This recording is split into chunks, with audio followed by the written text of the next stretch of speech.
Welcome to this Phi Beta Mu Legacy Project interview. It is my pleasure to introduce to you today my friend, Hall of Fame member, Phi Beta Mu Hall of Fame member, Curtis Burttram.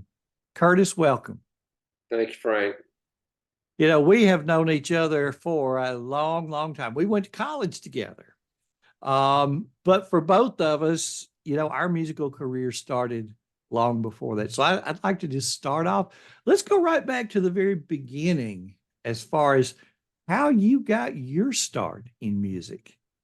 Yeah, sure. Well, I grew up in Gadsden, uh, was a seventh grader when we started being allowed to participate in beginner band.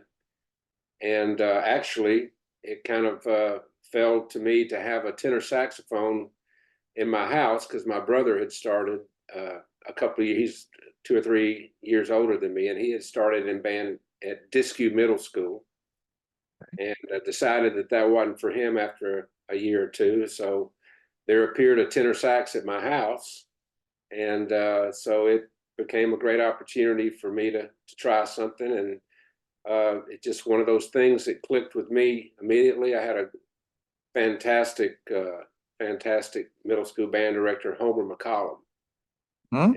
and Homer.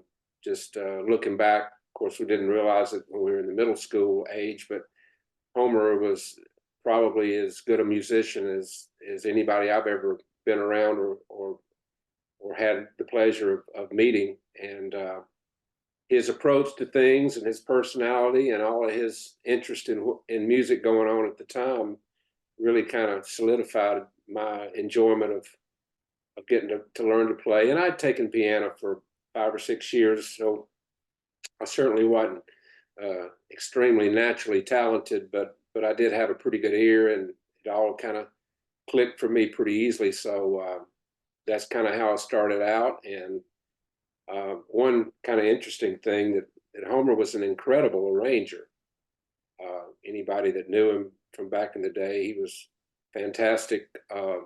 Maybe one of the best arrangers that I can imagine back in that day before all the major publishing companies, arrived in the 80s and 90s. But he enjoyed taking all the Chicago albums back in the early days, Yeah. and he wrote the horn parts out specifically, for trumpet and the sax part and the trombone part.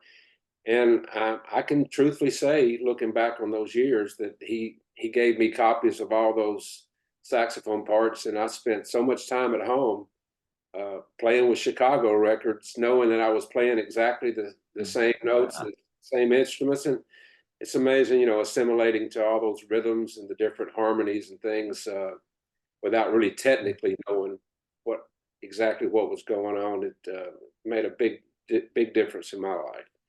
And so after middle school, you develop those group of friends in band that we all Oh, know yeah. are crucial to the activity and to making band the experience that it is.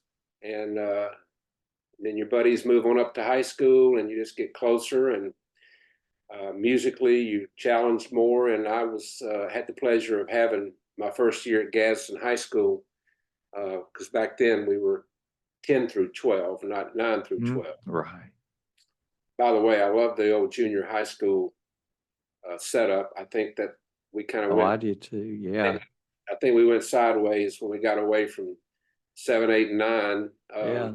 But Lot, anyway, lot of maturity. I mean, having ninth graders in a junior high band, because I did. I had a junior high band, went to a middle school band, and yeah, boy, yeah, those ninth grade trombone and tuba players really made a difference. So and yeah. I have to say, Frank, I know it's really rare, especially in this day and age, but even getting to start in the seventh grade, as opposed to starting in the sixth grade, and I certainly spent most of my career with my band students in the middle school age, starting in the sixth grade. But later on, when I went to Albertville and spent most of my teaching years there, we started kids in the 7th grade. Seventh, and still do, I They believe still there. do. And I can say, I like going on record saying this because I've said this to so many people. I think that's one of the factors that the Albertville program has been so successful through the years, because even though the textbook says to start kids as early as you can and get things in, I think it really helped us to start in the 7th grade and have less, I guess you'd call it burnout with our Mhm. friends by the time they got to high school anyway. And you're physically bigger and you can handle, and you're more mature than you got that year of maturity. So anyway, I have to say I celebrate that old junior high system 7 through 9. But started in the 10th grade at Gadsden High with Deleith Reeves was my band director. Right. Remember him well. Yes. And unfortunately, that was the last year that he taught band. He moved on to doing more library science and those kind of things after that sophomore year. So I just only had him for 1 year, but had a great year that year, and went on and finished my time at Gadsden High. Actually, our school burned down my junior year to the I ground. never knew that. Gadsden High School burned. Gadsden High School, sitting right there in front of Murphy Stadium, burned to the ground Wow. in November of my junior year. So, band was really an island that we all kind of flocked to, because it was a bizarre junior and high school and senior high school Yeah. year. So, so was it school in portable classrooms for a long time? How did you manage? Yeah, well, the good news about the fire is that the old school was built in the 30s, and it was a brick structure, a huge 2-story classical brick structure that you used to see a lot. And that's what burned to the ground. And then on either side of that structure, it wasn't connected, but on one side was the band room and the choir room upstairs. It was built in the 60s, kind of had that slanted roof and the tiered rows, in Oh the yeah. Yeah. raised tiered. And then the lunchroom was under that. And then on the other side was the science building. And it was a really kind of ahead of its time science building for that age. And so those two things survived. And then they had 2 old gyms. And then they had the newer, more updated gym. But they took those old gyms and partitioned them off. And we had classes of Wow. 130 people taking English and those kind of. I mean, it was. I always tell people it's amazing that my class and the class after us could put a sentence together as we got older, because it was tricky Mhm. from an educational standpoint. But everything, the arts, and especially the band and the choral at Gadsden High School, really held a lot of things together for a lot of people. A really strong choral program there with Mhm. Gene Barnes was the director of that. And so I had a great musical experience, even though our school basically burned down my junior year. We had a good musical experience right on through. Wow. And then at what point did you decide, I think I want to be a band director? Well, I think it was during that senior year, and again going back to the friends that were around me. Um, some of my best friends were certainly band and choir folks that participated in, and I just realized how much my sophomore and especially junior and senior year, how much I enjoyed um, not only being a part of the band, but as you get older and then have opportunities to kind of be a leader and helping to lead your section. I was a saxophone player, and I also played some sousaphone by default, Okay. by need, my junior and senior year. But you just realize that you enjoy helping other people to try to be a good section, and helping overall your band to be is the best band it can be. And it was just a passion that I don't even really know where it came from, but I recognized it. And like I said, some of my best friends were a couple, two or three really, really fine musicians. And we all decided that Jacksonville State was where we'd like to continue hanging out together and live together. And we all kind of had music in common. So that's where we all headed. Right. That's what started that trek. Fantastic. Yeah. Yeah. And so pretty well decided Jacksonville from the beginning, or was there something along the way that clicked where you went, that's the place I want to go? Well, I'm certainly one of a million, or it feels like a million, because you and I have both heard so many people say that the thing that got their attention more than anything is wanting to be a part of the Southerners. Yeah. And when you hear the Absolutely. Southerners as a high school student and you love band and you know what it takes to be able to create that kind of sound, and how exciting it is to hear it, you can only imagine how exciting it is to be a part of it and create it, be part of the people that create it. So, that just let us, we didn't really consider anywhere else. It's what we loved. It was close to home, and that made it easy. And so it was a natural niche right off the bat. Yeah. Yeah. Well, tell us about the college days, and then, especially anything that really stood out that, you feel like really helped you become a better band director as you started your career, and that sort of thing. Yeah. Well, of course, the influence that Dr. Walters had after you first met him, and just got to listen to how, I guess he was such a brilliant man, and he drew you in without you even knowing it, and included you, and so many other just incredible teachers and professors up there.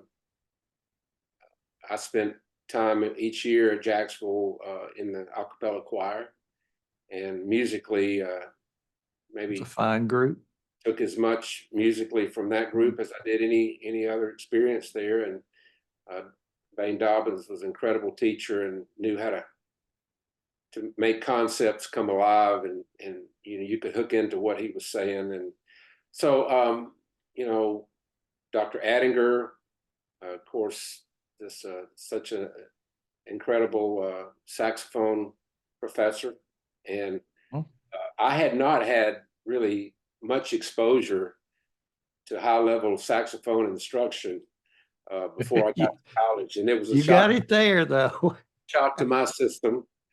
But at the same time, it's just like anything else. When you're exposed to something that's new, and it kind of feels hard because you've never been down that road, and I had so much to catch up on, just to try to get where I needed to be as a freshman. It's good for us. It's kind of like eating our spinach. And he certainly had a great impact on me. Not that I ever became the player I'm sure that he would have liked for me to be technically, but musically, I think I really took a lot of concepts from what he talked about, and his leadership throughout. So, those three people, and other instructors there as well, but those three are the ones that stand out to me. Absolutely. Yeah. Having had Dr. Addinger for music history, I tell people to this day, the most challenging course that I had through any academic program, including the doctorate, was that undergraduate music history class. I think that prepared me for anything else that anybody could throw my way. When the first question on the final exam, and it's the easiest question on the exam, is discuss the history of music from BC to present, which actually was the first question on the exam. it doesn't get any more rigorous than that. So after Jacksonville, first job, now you're a band director. Yeah. Well, I was so blessed to get a chance to teach at Douglas High School in Marshall County, my first experience. One of the great things about that was certainly that they had certainly a rural school, and they had football. You know, any school, any high school in Alabama doesn't have football. Is a super rare thing. They had football there, but they'd never had a band program until about 3 or 4 years before I started teaching there in 1982. And a lady, Sonia Phillips, I think her name is Beam, so Sonia Phillips Beam. She had started the band program there back in the late 70s. And that community was just a typical, awesome, fine rural community that had great values and appreciated what school did for their kids. And so they embraced having a band program and just celebrated it in its, starting out. And then by the time I got there, they had certainly just kind of grown accustomed to having it. But they treated every year I was there like it was the first year they'd ever had a band program. They just didn't lose that appreciation. Absolutely. Yeah. And Sonia did a great job of getting the kids started. So I just had some really good experiences with students. I was spoiled as far as really thinking that necessarily that all the band students and everywhere were as courteous and as hardworking and as conscientious as those kids were. And I just really appreciate that first opportunity. Yeah. Made so many mistakes. I know I've tried to block some of them out of my mind, but they treated me so kindly, and I'm just so grateful that Yeah. I was allowed to start out in an environment like that where everybody was supportive and look for ways to support you instead of so many times you wind up in situations where certain people look for ways to question and Yeah. folks at Douglas did not do that. Well, and I guess in a place that hadn't always had a band program, they all remembered the days when we didn't have one. The other schools on Friday night had one, we didn't, and now we do. That they appreciate. And I think one thing young people are always interested in, and am I going to get a job? I'm graduating college now. What? Um, how did you wind up with that first job? Did you know some people there? Was there a relationship, or did you just put in the application and they called you and you had a good interview and they liked you, you liked them?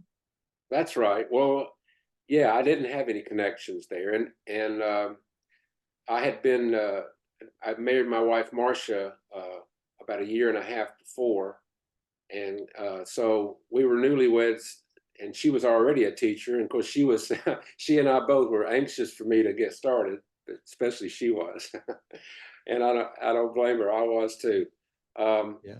So we were currently living in Etowah County when we first got married, and so Marshall County's next door. All of us, Frank, as you well know, and all the people that have ever been band directors know that there's a network of people in certain band-related businesses, certainly instrument sales companies, fundraising companies, different aspects of our business that are crucial to making what band directors do successful and giving them the things they need and the tools they need to be successful. And I'm sure a couple of my friends that were in the horn band instrument world, they would know what jobs are open and that kind of thing, and they would call you up, hey, you ought to go check into this job, that kind of. So it probably wound up being a little bit of a thing like that. But as far as any connection, I didn't have in Marshall County. And just to be totally honest with you, there was a another position in Marshall County that I was really more interested in opening than the Douglas position. And I went ahead and interviewed for both. And as it turns out, the Douglas position, the other position got filled, and the Douglas position immediately became an option for me if I wanted it. And I, and God tapped me on the shoulder and said, "Yeah, you want this one," and Mhm. and He was right. So, it couldn't have worked out any better for me. And again, we can all be on this side of life and look back and realize, no matter how hard we agonize over a decision or want something to turn out one way, uh, it typically will turn out the best for all of us, because God knows best. Absolutely. Yeah. Yeah. So So, how many years at Douglas were you there? I spent 3 years. 3 years. And then on to, was it Albertville next or No, then then no? then wound up. I actually wound up taking a position. Somebody that I had worked for when I was in college, a principal, while I was getting my degree, I filled in for them down the road at Alexandria, and Hey, that position came open, and that principal called me, and it was going to be quite a substantial raise. Uh, okay. and so even though I love Douglas, and it was uh, a blessing to be there, and I could have stayed there for many, many more years. One of those situations where you try to do maybe what's best for not only not necessarily you, but your family too. And so when I mentioned the substantial raise to my wife Marcia, she kind of looked at me and said, "Well, you're going to take it, aren't you?" So, And you say, uh, yes, dear. Yeah. right, that's right. So I did that, and spent a couple of years at Alexandria. That also um, allowed us to be able to spend a little bit more time, because at the time Marcia was still teaching in Marshall County, and then she got a position actually in the Gadsden school system. When I got that opportunity at Asbury, she got an opportunity to move there to the Gadsden system. She was an elementary school teacher, so I did that, enjoyed that, got to experience the legendary Coach Lou scales at Alexandria, Okay. and Yeah. that whole little season started my run of, seemed like I wound up going to the state championship about 6 times during my career, uh, which is a whole nother subject, all of us Mhm. could talk about. But after a couple of years there, and my wife teaching in the Gadsden system, my alma mater came available, and got a call and went and talked to them. And so it worked out for me to get to become band director at my alma mater, Gadsden High School. Okay. So that we kind of consolidated there in Gadsden and spent 6 years, and um, it was a great opportunity to get to go back to your home school. Although Sure. Yeah. it's and I think in any respect, no matter where it is, whether you go to a smaller rural school or go to your home school, or certainly a bigger, more prosperous school system, anyway, you just want to make sure you do your best to leave it a little bit better than you found it. And Absolutely. Yeah. Yeah. did that. Some great times there. Great students at Gadsden High. Great to get to reunite with some of the same faculty members that Some of your old teachers, right? yeah, a few of Some those. of them still around. Yeah. That would have only been about 12 years after I graduated. So there were certainly a lot of teachers there. Had a great administrator there that wanted to see the band grow and get better. And as well as I do, that is so important, to work for administration and counselors and those kind of people that can They make can they can make or break you. make a break. Absolutely. I think that's one thing I did learn through the years. My mom was a school secretary back when I was growing up, and I kind of got the clear message that, you know, you got key people in a schools, any school, whether it's junior high or high school or elementary, that you know, you want to try to get to know and let them know that you want to work with them, and Mhm. you know, you can ask for a lot of things, and you just have to know that some things you're not going to get. You just get over it and move on. But we had some great times, and again, the state championship runs will continue. And I've always loved that about any school, that when you have success in sports, especially in football, it elevates the band and everything else. Mhm. And so I I really look back and appreciate those opportunities we had to be a part of some big things in schools. Absolutely. Yep. Good. So you know, then uh, actually got an opportunity to go over and uh, bring a couple of assistants with me to Russellville, uh, and it's a great learning opportunity at Russellville. It's such a great school system in Franklin County. It's Russellville City, and Mhm. a couple of really respected folks that I got to work with early in their career, Gary McNutt and Blair Calloway, Yep. super talented individuals. And that's really the first opportunity I had to actually be a part of a teaching team. Up until that time, you know, I pretty much taught the, the grades myself, You 60. were it. Yeah. Mhm. Although we did have a middle school director when I was at Gadsden, Donnie Abercrombie, but having that camaraderie and I always enjoyed the team concept of getting a consensus and having people to bounce things off of, and that was a really great opportunity for me at Russellville. And then I had the opportunity to go to Albertville, and that's where I spent most of my career, and just, you know, totally blessed by that as well. Uh, Great program before I ever got there, and hopefully uh, we didn't do anything to diminish that. And I think No, no. I I enjoyed so much working with Bob Killian there. Bob had been with Stacy Goss, and Bob and Stacy built that program from the Mm. ground up. And even though there had been, you know, good bands there before, they're really the folks I give credit to putting that on the map. And Bob mainly worked, especially with the middle school, but also, you know, worked hand in hand. They were a team, Bob and Stacy. And Oh, yeah. so the biggest question I had to answer in my mind when I got that opportunity is, do I want to follow the legend, uh, Hmm. Yeah.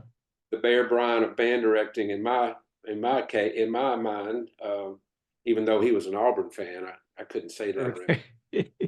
But Well, and that brings up an interesting question. When you go into a program and you followed somebody who is very successful, what tips do you have for, how to be successful as that next guy? yeah, well, you know, there's not just two or three bullet points. You just gotta. I think first thing you got to do is make sure that you don't just try to be that guy, because nobody could be Stacy.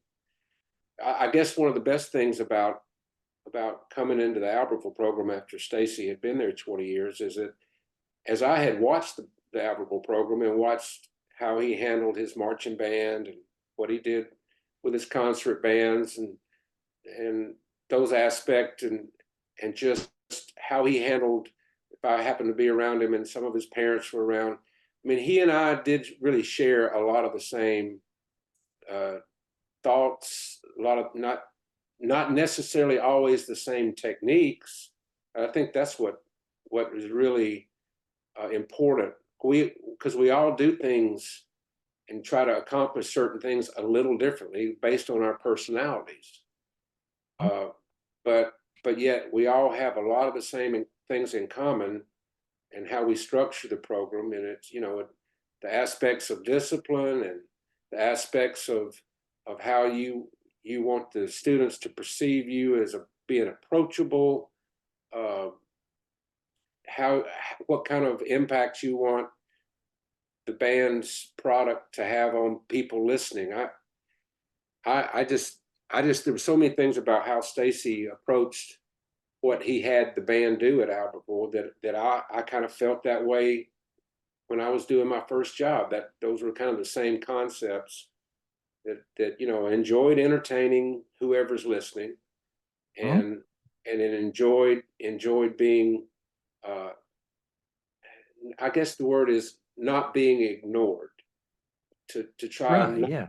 not to be uh, playing something for necessarily just for the pure the purest of the music, even though the quality of the music is certainly important, no matter what you're doing, marching band, concert, jazz. But but just to have people sit up and pay attention and wonder, wow, something good's about to happen. And something is, I know everybody's excited about hearing what this is going to be. And I'm going to pay attention every second because I don't want to miss something. And a lot of times that certainly has to do with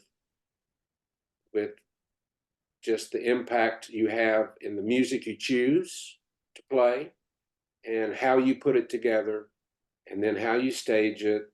And uh, visually, visual is always an important concept. I never felt like I was very technical when it came to the visual part at all. I wanted to present the music well, and I wanted it to be interesting and wanted it to match visually, to match what the music was doing musically. But I just like to entertain people, and I like for people to, I like for the kids, let me back up. I like for the kids in the program to feel like they were doing something special, to make people react in a big positive way. And so, Stacy had established that at Albertville. That was one of the things that I spent a lot of effort and time wanting to try to make each and every opportunity on each different year somehow special, and somehow, whether it was a little different, but it still had that same impact. And like I said, it's, you can't try to be that other person's personality, because then you'll fail. And Exactly. Yeah. we're Yeah. all we're all just we're all unique. God made us that way. And I will say, Frank, that looking back in my college days, and even before, but especially during my college days, I had an opportunity to play in some groups, some bands, Mhm. some R&B kind of bands, horn group kind of bands, Chicago, Earth, Wind and Fire, Chicago style. Yeah. Earth, Wind and Fire, and those kind of things. Yeah. And I actually got a chance to tour around a little bit with those different parts of the country. And I really think, looking back, that as I met band parents and met students and administrators and different people, I mean, I think I learned a lot without even knowing I was learning a lot about just dealing with people, Mhm. uh, people that you don't know, Yeah. and being approachable and being accessible, and developing even if it's a short meeting, just developing a little bit of a honest relationship, uh, Sure. being honest.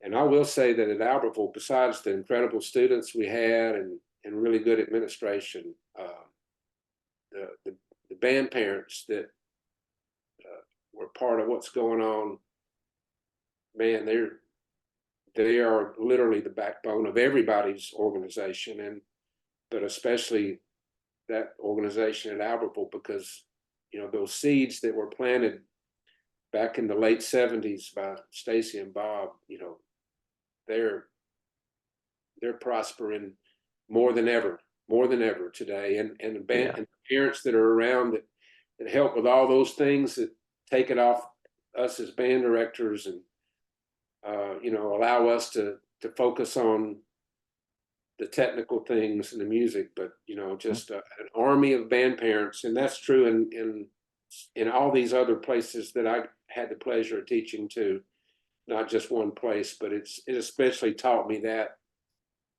more and more every day, looking back on it, especially that's a special relationship that some band directors get to enjoy. And that has a lot to do with the success of anybody coming in. Those band parents could have said, "You're not Mr. Goss." So But they didn't. Yeah. that's right. We're not going Yeah. to, and that just shows you the quality of people they are. That's great. You know, across all those years at Albertville, is there a performance or a trip? Is there some moment that shines above all of the other special moments? Yeah. Well, certainly the last trip we took to Macy's in 07, that whole New York and Macy's experience, I had taken the group up to New York as part of a trip to Philadelphia before, but that's a unique thing to get to be a part of something that's so iconic in America and in the band world, and the excitement. But I mean, I'll be really honest with you. As great as that was, I mean, the opportunities we had to go to marching contests uh, and festivals and things, and just to a pack house, getting that standing ovation. And I used to call it the roar factor with students. I said, people are nice and they're going to clap for every band, and they should clap for every band and all that. I said, when you put something extra into the extra things you've already done, and you can accomplish moving people and getting that roar factor out of the crowd, you should feel extra proud of not anything your band director or anybody else has done that you've done. And those experiences, at competitions, when the kids, even your kids that aren't the leaders, they feel just as much a part of doing something successful as the section leaders or the drum major. Is that those kids that are maybe your least talented trumpet player in the section, but you see them just as excited as everybody else, because that's the thing I've realized after retirement and looking back. It's you and I both know that most kids don't get into band because they are just extra musically talented. It's the vast majority of kids that make up anybody's band don't have all this extra talent, but they want to belong to a group, and they want to belong to something that's successful. Yes. And they take whatever talent level they have, and they get better related to how much they do work at it individually, but Sure. they take all these musical concepts that maybe they couldn't create by themselves because they're not dedicated or not extraordinarily talented, but they still take the concept with them. And that's so important, I think, as we look back, and they don't realize the musical experience they're getting while they're doing it. But they later on in life, they do look back and realize what they took from their musical experience. And then certainly those kids that are a little extra talented, that spend so much time and dedication to honing their talents. And kids like that, and I do too. And it's just rare. I never ever take any credit for them developing into the player they are, because generally they're going to have gotten with a applied teacher or a private teacher, and they're going to have challenged themselves in that that kind of realm to see what they could accomplish. But it is good to maybe know that you kind of till the soil up a little bit, you know, and then they those seeds got planted, and those are special blessings. But I just love seeing those kids that were in band 30 years ago, Mhm. and Yeah, how who are now successful in their own careers and their yeah families. And, and I'm sure you probably have, through Facebook and a lot of other things, those kids now telling you how much this or that meant to them, well that's that they didn't realize at the time, that you didn't realize at the time, but it made a lasting impression.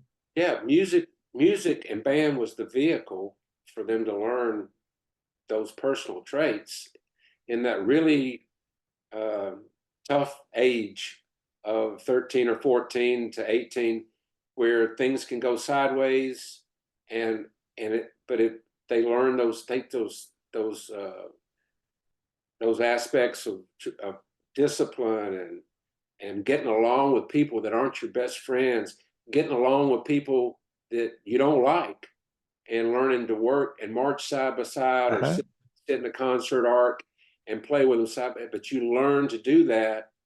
And then guess what? They Mhm. get out in their careers, or CPA, or whatever they're doing that's totally non-musically related, but yet they have that, going on, because they've Absolutely. had that experience. And those people at work that haven't had those kind of group experiences, where they've they've learned to get along with other and work with others. Sometimes they're the employees that don't last. But Absolutely. Yeah. it's those things that, in answering your question. I mean, I can look to that event in New York, and this marching contest, winning this one and this that. But that's probably I mean, honestly, that's the highlight of just knowing that how many people you affect in that way. And it's Man, not so much you, but it's the fact that you were in charge of the organization, and band as we know it really taught them the the key things in life that they needed to be successful, whatever they did. So absolutely. That's great. Well, Curtis, we've touched on a number of things. Anything else that you would like to bring out, or say to the people who are watching this interview? well, it's if a current band director is watching it, I would just hope that they can take my word for it, and not just my word, but a bunch of other folks uh, that are a whole lot smarter than me. Is that, I look back on some of the little things that I would sweat a little extra, or agonize over. Uh, and if they were little problems or little situations that came up, and I would just say, learn to learn to let the little stuff go, because as long as you still have your heart in the right place, uh, the big things are going to work out. And And they certainly did. And they certainly did. And for you, of course, being named to Phi Beta Mu, which is no small thing in itself, and then to the Phi Beta Mu Hall of Fame. So congratulations on the career, the honors that have come along the way, and of course this here this interview now as a Phi Beta Mu Hall of Fame member. So, Curtis, this has been, of course, again, we've been friends for many, many years, going back to college at Jacksonville, and this has just been a real treat for me and I have learned quite a few things about you and your career that I didn't know before, and I think a lot of people are going to really enjoy this interview. So, this has been Frank Buck and Curtis Burttram with another Phi Beta Mu Legacy Project interview.